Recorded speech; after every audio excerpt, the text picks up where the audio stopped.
Enquanto celebrávamos nosso 23º aniversário de casamento em um restaurante francês mal iluminado, cercados por nossos amigos e familiares mais próximos, ergui minha taça para brindar à mulher que amei por mais de 2 décadas. O nome dela era Patrícia, loira, confiante, com aquele tipo de sorriso ensaiado que usava quando havia câmeras por perto ou quando queria algo caro.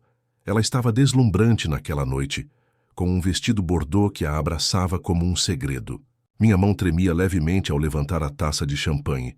Tudo parecia perfeito. Perfeito demais. As luzes douradas brilhavam nas taças de vinho, as risadas ecoavam nas paredes polidas e a banda tocava nossa música, ou pelo menos o que costumava ser nossa música. Pedi licença e fui ao banheiro. Foi aí que tudo começou a desmoronar. Enquanto lavava as mãos, a porta se abriu com um rangido e uma mulher de vestido azul entrou. Não era uma funcionária, nem alguém que eu reconhecesse. Ela olhou ao redor, nervosa, depois se inclinou e sussurrou. Sua esposa? Ela colocou algo na sua bebida. Meu coração congelou. Eu a vi pegar um pacote e misturar alguma coisa, enquanto todos estavam distraídos. Fiquei olhando para ela, esperando a piada. Ela riu daquilo. Achou engraçado, mas não parecia uma piada. Passei por ela e entrei no corredor como se estivesse flutuando. De repente, o corredor pareceu ter 1 quilômetro de comprimento. Meus passos soavam muito altos. Minha respiração estava curta. De volta à mesa, Patrícia ria com Rubens, seu cunhado, ou assim pensei. Ela estendeu a mão para pegar o copo, quando me sentei. Estendi a mão mais rápido. Troquei os copos dela, suaves, invisíveis. Eu não tinha feito nada de errado, mas a adrenalina me fez sentir como se tivesse acabado de detonar uma granada. Sorri para ela, forçando a calma. Ela brindou com seu novo copo contra o meu e disse, para sempre, isso foi ótimo, vindo dela. 12 minutos depois, enquanto o garçom servia a sobremesa, notei que ela piscava mais do que o normal. O rímel começou a borrar. Ela riu alto demais de algo que Rubens disse. Então tentou se levantar. Seus joelhos cederam. O restaurante inteiro congelou. Ei, querida, perguntei segurando-a. Você está bem? Ela murmurou algo incoerente com a boca entreaberta e as pupilas vidradas. Ajudei-a a se sentar novamente e todos presumiram que talvez o champanhe tivesse feito efeito mais forte do que o esperado. Mas eu sabia. Eu sabia que ela tinha drogado minha bebida. Mas eu tinha dado a ela a própria dose do que quer que fosse. Todos riram sem jeito. Alguém fez uma piada sobre as doses de aniversário fazerem efeito rápido demais, mas eu não estava rindo. Observei-a se apoiar no ombro de Rubens como se fosse instinto. Foi naquele momento que tudo fez sentido. Eu sempre confiei demais nela. Sempre ignorei os sorrisos irônicos, as mensagens estranhas, as noites na academia. Mas agora a máscara caiu, e tudo o que eu via era uma mulher que cuidadosamente e em silêncio havia passado a me desprezar. Eu não disse nada ainda. Não na frente dos nossos filhos, não na frente da multidão.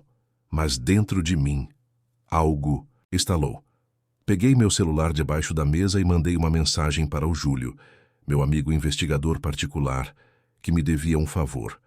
Preciso de tudo sobre a Patrícia e o Rubens. Grampos telefônicos, acampamentos secretos do GBS. Quero tudo. A garçonete veio perguntar se queríamos a conta. Ah, eu disse com um sorriso caloroso. Estamos só começando. Patrícia se deixou cair ao meu lado com as pálpebras tremendo, murmurando algo que parecia o nome de Rubens. Dei um tapinha na mão dela. Querida, eu disse para não dormir na nossa grande noite. Ela tentou sorrir. Não conseguiu. Ela não sabia que eu a tinha flagrado. Ainda não. Mas eu ia garantir que esta noite fosse a última vez que ela sorrisse na minha presença. Sem consequências. Porque se ela pensava que aquilo seria só mais um jantar, não fazia ideia do inferno em que acabara de se meter. Ela ficou quieta a maior parte do caminho para casa, encostada na janela, ainda atordoada. Fiz o papel de bom marido na frente das crianças. Ajudei-a a entrar no carro. Coloquei o cinto de segurança dela e disse a todos que ela provavelmente tinha misturado vinho com o remédio de novo, o que não era mentira dessa vez. Era. Pelo retrovisor, vi Rubens mandando mensagens sem parar. Os polegares dele dançavam pela tela, como se a noite não pudesse acabar rápido o suficiente. Fiz uma anotação mental para verificar os registros do telefone dele. Júlio respondeu com um polegar para cima. Era tudo de que eu precisava. De volta para casa, levei Patrícia para a cama. Ela desabou no colchão sem graça. O vestido amassado, o cabelo emaranhado, o perfume já não era mais atraente. Puxei as cobertas sobre ela. Ela parecia tão pequena agora, tão inofensiva, mas nada nela era mais inofensivo. No momento em que a porta do quarto se fechou atrás de mim, fui até a garagem, onde havia escondido o kit de escuta. Eu o havia comprado meses antes, durante uma fase paranoica. Engraçado como eu achava que estava sendo dramático demais naquela época. Acontece que eu não era paranoico o suficiente. Comecei pelo carro dela, um Creta branco e elegante que comprei para ela no Natal passado. Sob o painel, coloquei um rastreador. Depois, fui até a bolsa de ginástica dela. Abri, esperando. Encontrar roupas de yoga. O que encontrei foi um telefone pré-pago enrolado na legging dela, descartável. Não toquei, não liguei, apenas tirei fotos, provas, voltei para o andar de cima por volta da 1h da manhã.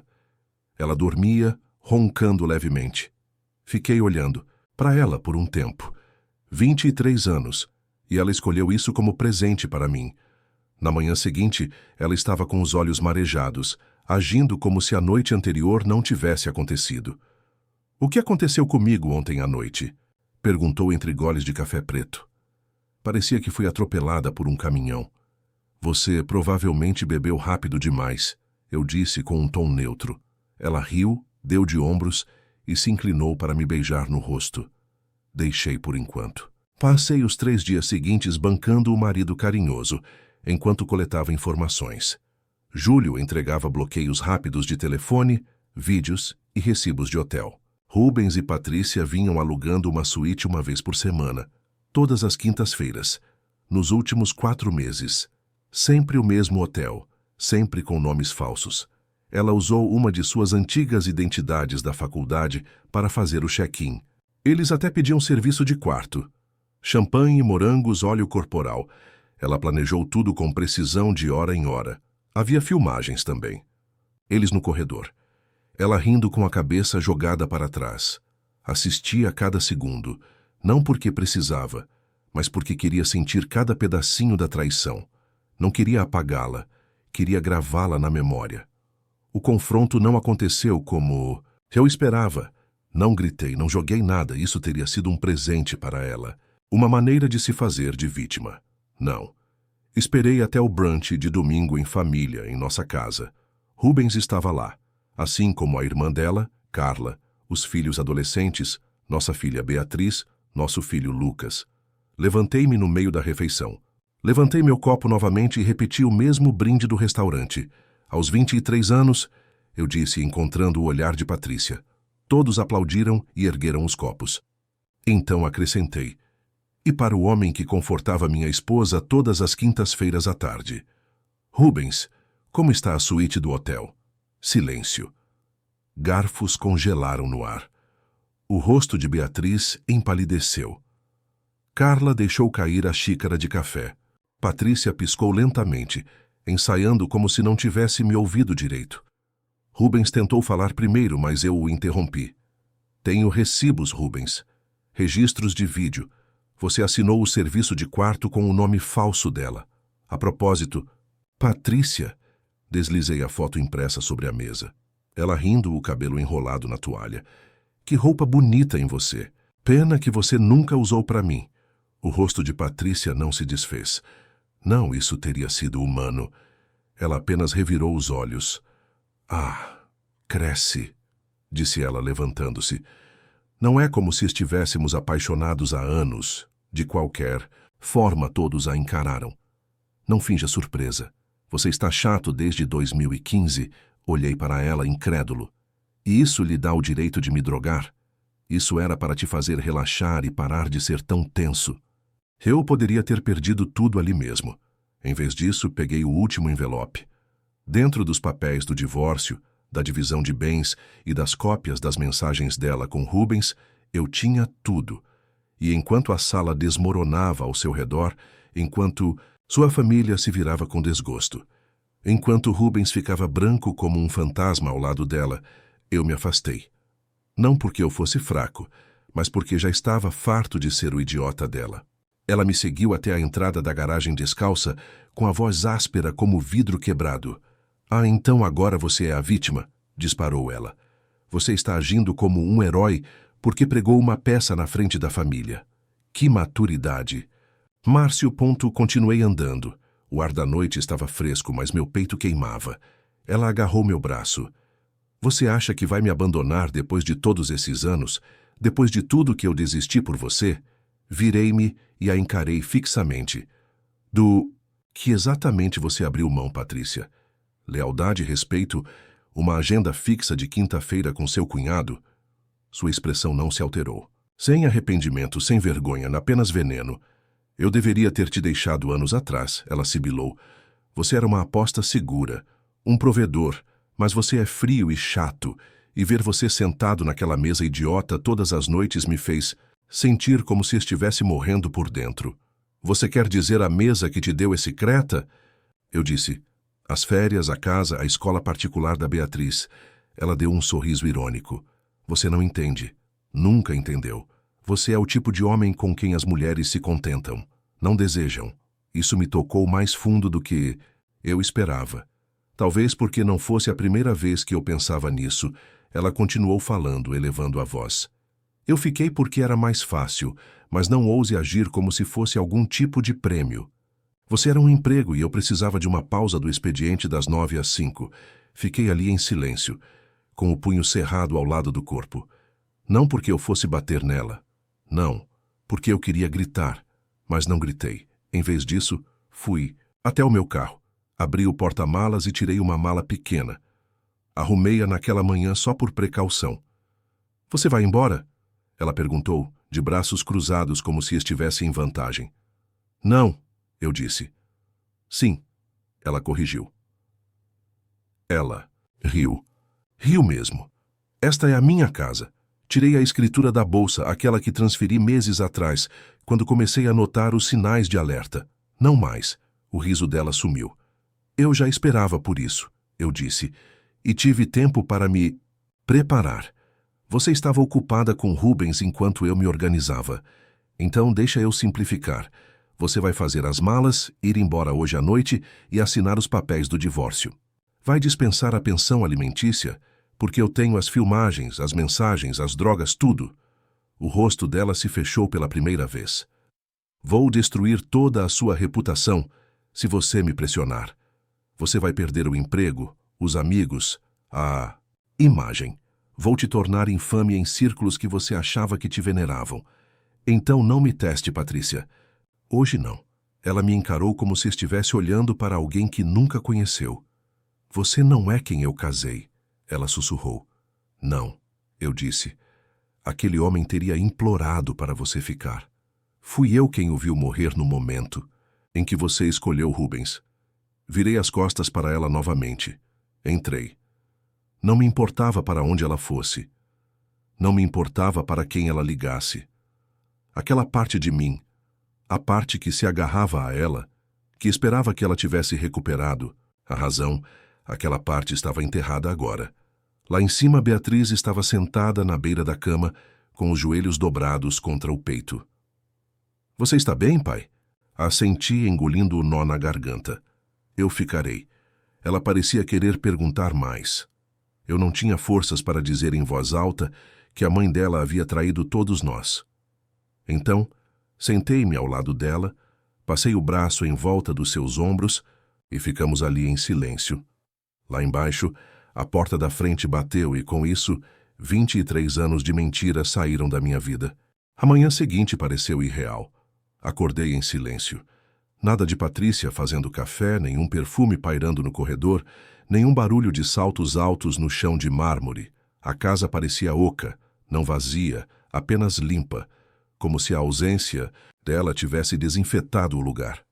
Sentei-me à mesa da cozinha, olhando para uma caneca de café intocada. pensando em todas as manhãs que compartilhei com ela, cego a tudo, pensando nas noites que passei trabalhando até tarde, acreditando que ela apreciava os sacrifícios, enquanto provavelmente sussurrava palavras doces para Rubens em um quarto de hotel caro pelo qual paguei. Beatriz desceu, ainda de pijama.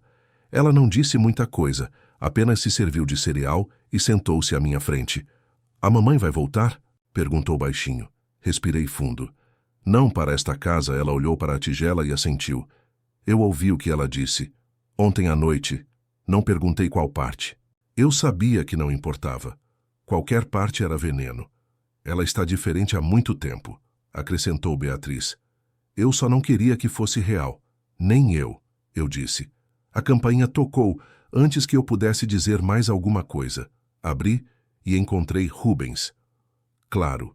Sem sorriso, sem desculpas, sem charme falso desta vez. Ele parecia não ter dormido e eu pude ver um leve hematoma na bochecha dele. Provavelmente da Carla. "Você disse que se despediu na frente de todo mundo. Podemos conversar agora?" Ele perguntou. "Você tem 5 segundos. Márcio, cara, não era para ser assim." 4. Ela me disse que vocês dois eram praticamente colegas de quarto. Que vocês nem dormiam mais na mesma cama. Ela disse que se sentia presa. 3. Ele levantou as mãos. "Olha, eu fui idiota, tá? Mas eu não forcei nada." 2. Me desculpe. Olhei para ele, meu maxilar cerrado. 1. Ele recuou. Tá bom, vou embora." Ótimo, ele nem sequer discutiu. Apenas se virou e foi embora como um cachorro vira-lata. Observei-o partir e percebi. Eu não sentia mais raiva. Apenas nojo. Um nojo profundo e permanente. Ao meio-dia, eu já tinha falado com meu advogado. Patrícia já tinha recebido os documentos. Ela ainda não havia respondido, mas responderia. Garanti que as provas fossem anexadas ao processo. Ela poderia assinar discretamente ou ser arrastada pelos tribunais. A escolha era dela. Mais tarde, naquela tarde, recebi uma ligação da Carla. "Posso ir aí?" ela perguntou. Ela apareceu 1 hora depois, sozinha, sem maquiagem, olhos brilhantes. Ela parecia mais humana do que eu jamais a vira. "Eu não sabia", disse ela no segundo em que abri a porta. "Juro para você, Márcio, eu não sabia. Eu a deixei entrar." Ela se sentou à mesma mesa em que Patrícia costumava sentar, fingindo navegar no Pinterest, provavelmente mandando mensagens para Rubens. "Eu o expulsei", disse ela, "e contei tudo para as crianças. Elas merecem saber que tipo de homem ele realmente é." Assenti. "Sinto muito que você tenha descoberto isso." "Daquele jeito." "Não", disse ela. "Sinto muito por não ter visto o que você estava passando. Você merecia mais." Todos nós fizemos isso. Sentamos em silêncio novamente. Um tema que parecia estar crescendo em minha vida. Silêncio e clareza. Naquela noite, revisei álbuns de fotos antigos, viagens em família, aniversários, datas comemorativas, e vi a mesma coisa em todas as fotos. Eu sorrindo largamente, Patrícia, pose perfeita. Seus olhos nunca me fitavam de verdade. Joguei-os numa caixa e fechei-a com fita adesiva. O passado agora pertencia a uma caixa. Era hora de construir algo novo, sem as mentiras dela, as lágrimas falsas, os sorrisos superficiais. E eu começaria amanhã. Na manhã seguinte fiz algo que não fazia há anos. Tirei o dia de folga. Sem e-mails, sem reuniões, sem planilhas. Deixei a Beatriz na escola. E em vez de ir para o escritório, continuei dirigindo. Só eu, o ronco do motor e um silêncio que não parecia mais vazio, mas sim liberdade. Acabei no lago, a 1 hora da cidade. Aquele que a Patrícia sempre dizia ser chato demais para o gosto dela. Estacionei o carro, saí e fiquei ali parado. O vento estava cortante, o ar cheirava a água fria. E pela primeira vez em muito tempo, senti que conseguia respirar de verdade. Meu celular vibrou no meu bolso. Era uma mensagem do Júlio. Ela estava em pânico. O advogado dela ligou para o meu. Ela estava tentando negociar. Claro que sim. Não respondi. Caminhei até a beira do lago e joguei uma pedra na superfície. Fez 5 ondulações antes de desaparecer. Patrícia provavelmente pensou que eu cederia, que teria medo do escândalo, medo por Beatriz, medo de que a história vazasse. Mas o que ela nunca entendeu é que eu não tinha medo de perdê-la. Eu tinha medo de me tornar o homem que ficaria, mesmo depois de saber de tudo. Não mais. Quando cheguei em casa, havia um pacote na porta da frente, sem endereço de retorno. Abri-o lentamente. Dentro, havia um único envelope escrito à mão. Para quando você estiver pronto. Reconheci a letra. Patrícia. Contra meu bom senso, abri. A carta tinha 6 páginas, confusa, defensiva. Ela culpava o estresse, culpava o tédio, me culpava. Então, disse que Rubens não era o primeiro, que houve outros, pessoas que eu nunca conheci. Disse que se sentia presa na perfeição, como se eu tivesse construído uma gaiola de ouro para ela. Ela realmente escreveu gaiola de ouro. Disse que ainda me amava, mas não da mesma forma. Disse que esperava que eu entendesse um dia. Sem desculpas, sem remorso. Eu queimei. Mais tarde naquela noite sentei com a Beatriz. Precisava contar mais a ela. Não os detalhes feios, nem as drogas ou os quartos de hotel, mas a verdade.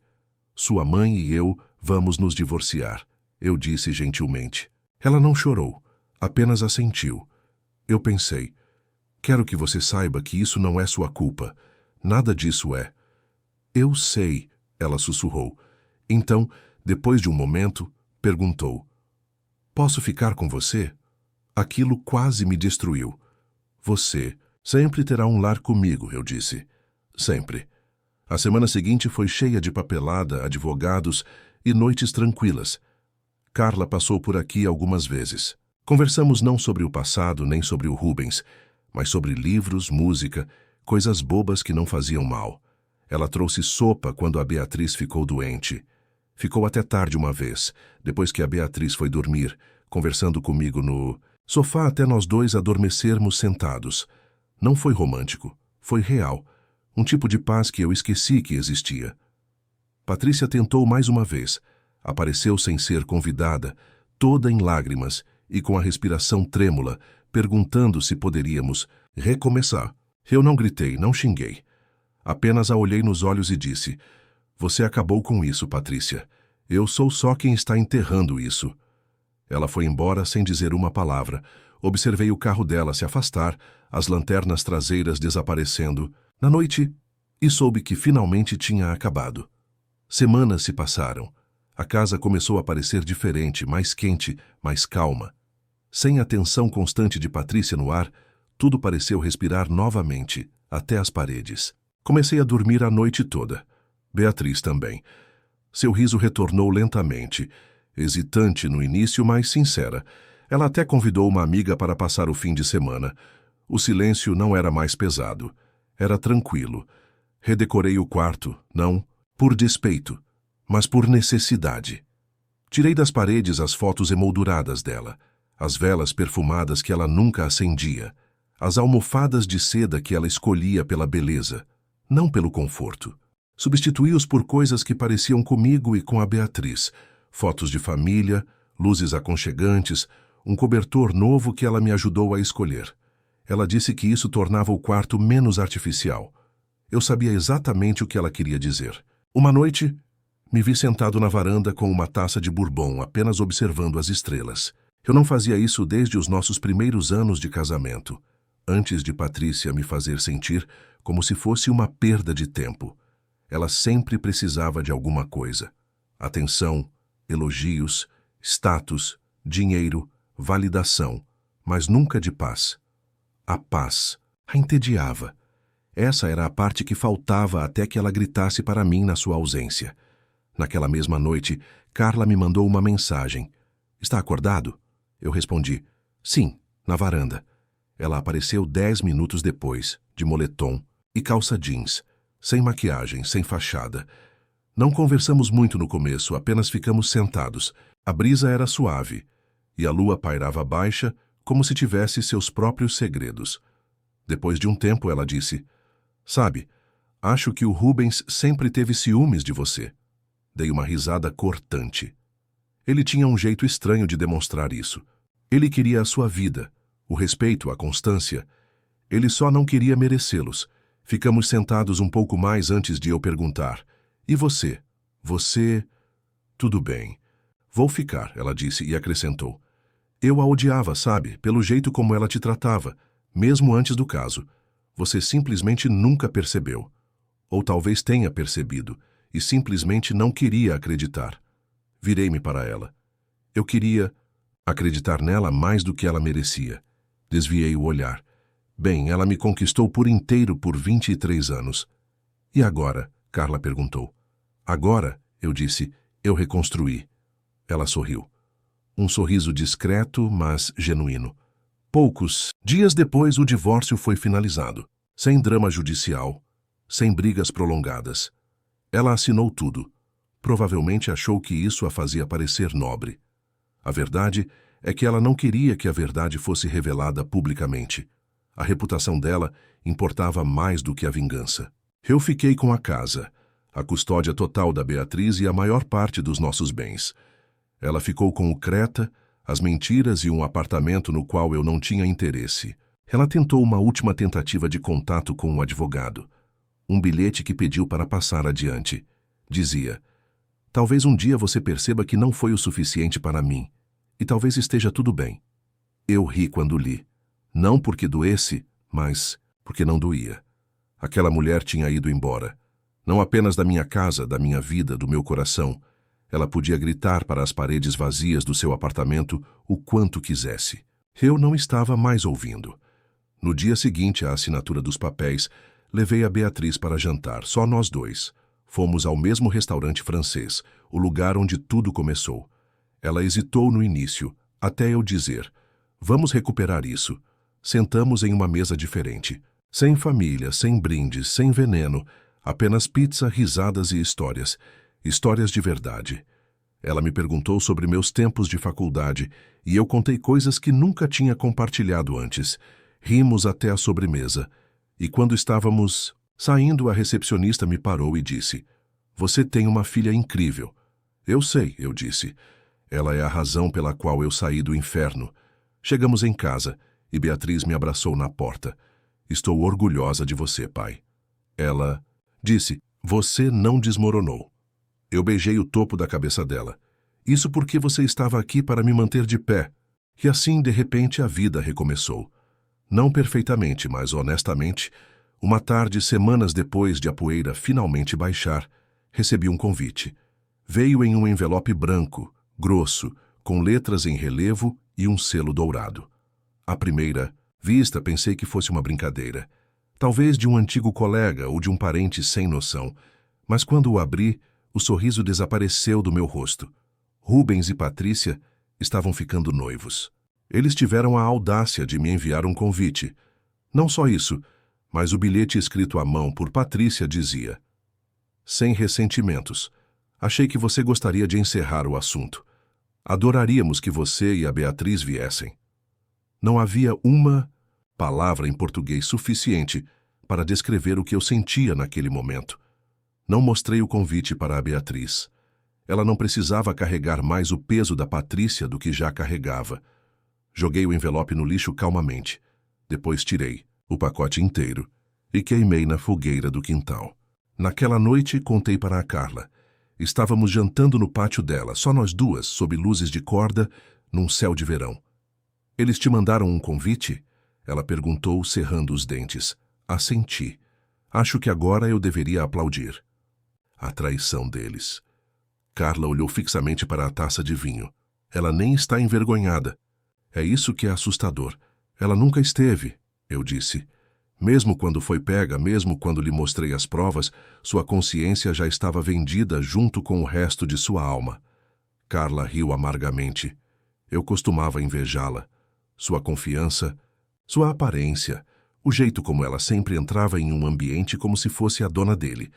Eu achava que vocês dois tinham tudo sob controle. Ela era a dona do ambiente, eu disse. Ela só não queria que eu ficasse lá dentro. Comemos em silêncio por um tempo, até que Carla olhou para mim e disse: sabe, eles se merecem. É, respondi, como dois parasitas brigando pelo mesmo hospedeiro. Ela riu baixinho e então algo mudou. Ela me olhou por mais um tempo, com uma expressão mais suave. Mais tarde, naquela noite, não consegui dormir. Sentei-me na beira da cama e pensei, não sobre a Patrícia, não mais. Pensei em quão perto cheguei de me perder tentando impedir que algo quebrado se desfizesse. Por quanto tempo vivi em uma casa cheia de sombras e me convenci de que era apenas uma iluminação fraca. Abri meu laptop e comecei a escrever. Não um desabafo, não um diário. Uma carta para mim mesmo. Um lembrete de que ela não te quebrou. Ela te libertou. Escrevi sobre os momentos que ignorei. O tamanho por trás dos seus sorrisos, as desculpas, as noites de quinta-feira. Escrevi sobre como troquei minha autoestima pela ilusão de estabilidade, como confundi sobrevivência com amor. E então escrevi o que importava. Você não é a vergonha dela. Você não é o arrependimento dela. Você é a sua própria ressurreição.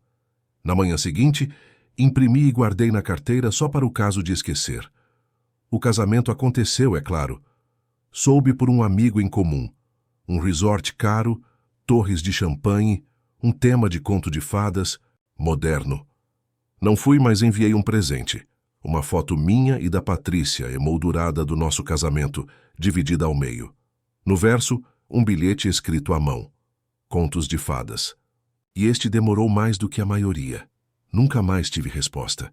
Alguns meses depois, Carla e eu ainda passávamos um tempo juntas.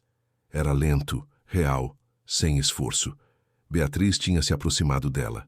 Às vezes, eu a pegava rindo de um jeito que não acontecia há anos. Não estávamos apressando nada. Nenhum de nós precisava de salvação. Apenas alguém que não se acovardasse quando o passado ecoava alto demais. Certa noite, enquanto observávamos a dor da Beatriz na sala de estar, Carla se inclinou e sussurrou. Você está indo bem, Márcio? Olhei ao redor. A paz silenciosa, o calor constante, a liberdade. Eu finalmente acredito, eu disse. E acreditei. O ano terminou silenciosamente. Sem caos, sem explosões. Sem uma cena final em que alguém implora por perdão ou desaparece furioso na noite. Apenas paz. Patrícia desapareceu completamente das nossas vidas. A última notícia que tive foi que ela se mudou para Miami com Rubens. Rumores voltaram a circular. Brigas internas, problemas financeiros, uma lua de mel cancelada e até uma ordem de restrição movida por uma das ex-namoradas dele. Nada disso me surpreendeu. Eu não me importava o suficiente para acompanhar os detalhes. Mas às vezes eu me pegava pensando, não nela, mas em mim, como eu tinha permanecido ali por tanto tempo, como me convenci de que lealdade significava sacrifício, que dor era prova de amor, que suportar seu silêncio, seu desprezo, seus sorrisos frios fazia parte de ser homem. Não fazia. Era fraqueza disfarçada de paciência. Certa noite, Beatriz e eu estávamos assistindo a um filme antigo, algo brega e quentinho. Beatriz riu, apoiou-se no meu ombro e sussurrou. Você está mais feliz agora. Beijei o topo da sua cabeça. E você? Ela assentiu. Beatriz não respondeu, mas não precisava. Seu silêncio dizia tudo. Não tristeza. Aceitação. Era assim que a cura parecia. Mais tarde, naquela noite, depois que ela foi para a cama, saí. As estrelas estavam brilhando de novo. Céu limpo. De jeito nenhum. Pressionando meu peito. Só o ar. Agora mesmo. Carla me mandou uma mensagem.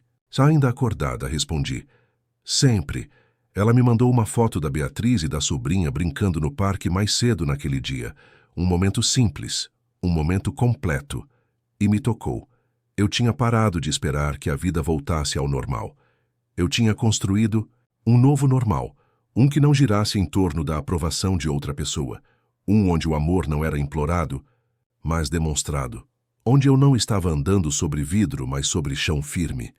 Esta história não terminou com vingança, nem com um drama judicial, nem com um acerto de contas em que ela cai de joelhos. Terminou com algo melhor. Eu inteiro de novo. Não por causa de outra pessoa, mas porque finalmente me lembrei de quem eu era antes de esquecer. E se você está vendo isso, e se perguntando se é louco por notar a distância, as desculpas, as mentiras, você não é. Você está apenas acordando. Não perca mais um ano tentando consertar uma confiança destruída. Você não precisa que ela se desfaça para você se reerguer. você se reconstrói mais forte, mais sábio. Agora me diz, você acha que Márcio fez certo em esperar o momento perfeito para desmascarar a traição publicamente? E você, como reagiria se descobrisse que a sua esposa estava tramando para você? Escreve aqui nos comentários. De 0 a 10, qual a sua nota para essa história? Quero muito saber. Se você gostou do vídeo, já clica em gostei e não se esquece de se inscrever no canal. Assim você não perde nenhuma história emocionante que postamos diariamente aqui no canal. Um beijo e até breve.